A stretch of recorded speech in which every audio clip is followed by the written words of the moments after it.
الفيوم بلد الكتاكيت، والفيومي بيدس المحشي بالزيت.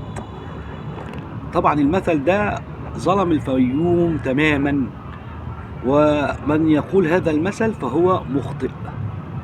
طبعا دورنا بنصحح في المفاهيم. في كل حلقة بقول لحضراتكم ان احنا بنصحح المفاهيم عن محافظاتنا الجميلة وارضنا الجميلة في مصرنا الغالية، وان الامثلة دي ترجمت خطأ. ترجمت خطأ ليه؟ الفيوم واحة طبيعية.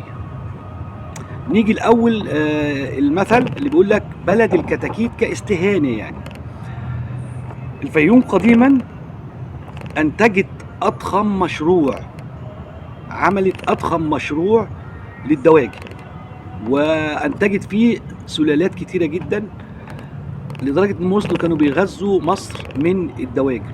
يعني ناس شاطره، ناس عندها عقليه تقدر تشتغل عليها. يعني ده للنص الاول من المثل اللي اطلق على الفيوم والاستهانه بيهم. لا، ده هم ناس شاطره وناس جدعان. يعني التاني بيدس الفيومي بيدس المحشي بالزيت.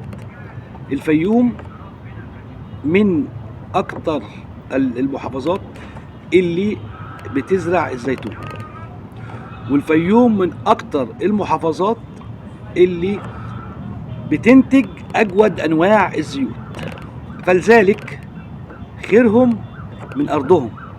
يعني بيستخدموا خيرهم من ارضهم، بعيد بقى عن البخل تماما. يعني الخير اللي بيطلع من الارض بيستخدموه في ارضهم، فعايشين على خير الطبيعه بعيدا عن البخل.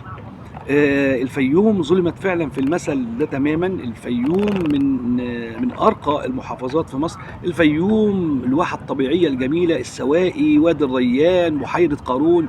الفيوم قصة كبيرة، لو اتكلمنا عنها هنتكلم حلقات طويلة.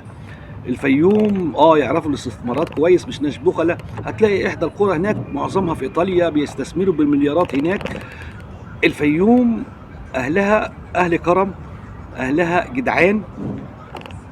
الفيوم اجدع ناس بامانه. يعني المثل ضرب خطا، وعرفنا حضراتكم خطا ليه تاريخيا. الفيوم بياكلوا من خيرهم، من خير ارضهم.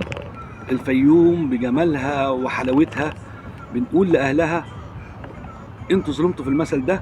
وارقى تحياتي لاهل الفيوم الجدعان ومحافظه الفيوم الجميله.